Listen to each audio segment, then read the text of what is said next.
بسم اللہ الرحمن الرحیم قد نرى تقلب وجهك في السماء، تحقیق ہم دیکھتے ہیں آپ کے چہرے کی طرف کہ آپ اس آسمان کی طرف اٹھا کر دیکھ رہے ہیں۔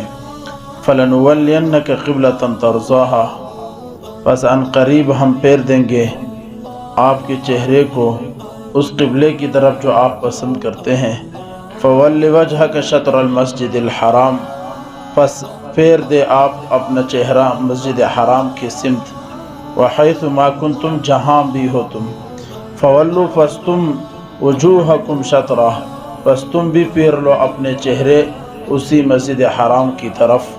وَإِنَّ الَّذِينَ أُوتُوا الْكِتَابَ، بے شک وہ لوگ جنہیں ہم نے کتاب دیے، لَيَعْلَمُونَ، البتہ وہ جانتے ہیں، أَنَّهُ الْحَقُّ مِنْ رَبِّهِمْ، کہ قبلے کی طرف یعنی بیت اللہ کی طرف منہ پھیرنا یہ حق ہے ان کے رب کی طرف سے۔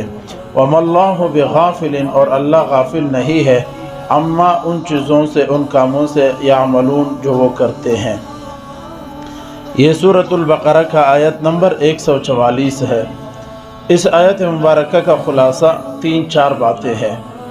پہلی بات یہ ہے کہ گزشتہ آیاتوں میں گزر گیا کہ اللہ کے نبی صلی اللہ علیہ وسلم ہجرت مدینہ کے بعد 17 مہینے تک بیت المقدس کی طرف منہ کر کے نماز پڑھتے تھے، لیکن نبی علیہ السلام کی خواہش یہ تھی، تمنا یہ تھی کہ میں بیت اللہ شریف کی طرف منہ کر کے نماز پڑھ لوں۔ نبی علیہ السلام کی خواہش کیوں تھی؟ اس کے 2 وجوہات علماء نے لکھے ہیں۔ پہلا وجہ یہ ہے، نبی علیہ السلام چاہتے یہ تھے کہ یہ بیت اللہ چونکہ عربوں کا گھر ہے، عربوں کا وطن ہے، اور وہ احترام کرتے تھے بیت اللہ شریف کا، تو یہاں پر دین کا کام کرنا، انہیں سمجھانا بہت آسان ہوگا، اس لیے اللہ کے نبی چاہتے تھے بیت اللہ ہی کعبۃ اللہ رہے، یعنی کعبہ اور قبلہ کا سمت بیت اللہ رہے۔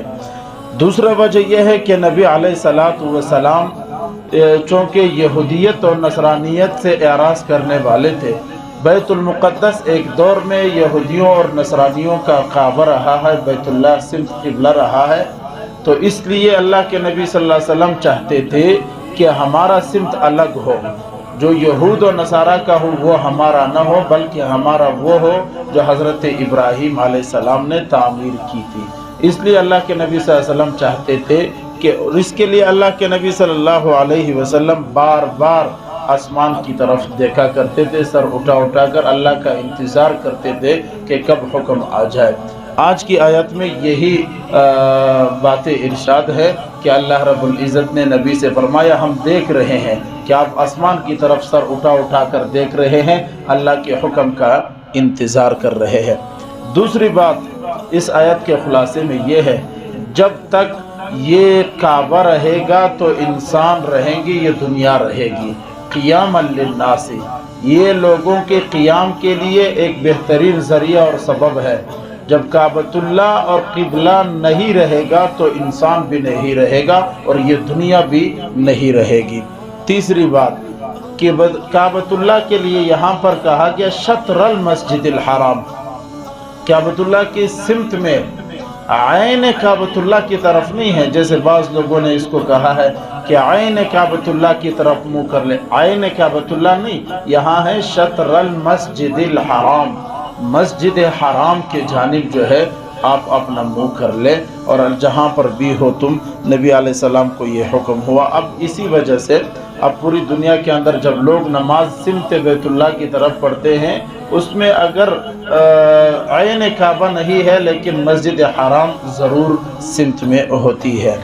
اور آخری اور چوتھی بات آج کے خلاصے میں یہ ہے کہ نبی علیہ السلام بنی سلمہ کے محلے میں مسجد میں نبی علیہ السلام نماز ظہر ادا فرما رہے تھے کہ 2 رکعت پڑھنے کے بعد اللہ کا حکم آیا، جبریل نے کہا نبی علیہ السلام سے کہ اپنا چہرہ پھیر دے۔ نماز کے دوران ہی نبی علیہ السلام نے اپنا چہرہ بیت اللہ کی طرف کر دیا اور قبلہ سے بیت المقدس سے پھیر دیا، اور صحابہ اکرام جو نبی علیہ السلام کے ساتھ نماز میں شریک تھے انہوں نے بھی بیت المقدس سے اپنے منہ کو پھیر کر بیت اللہ نماز کی حالت میں ہی یہ کام ہوا۔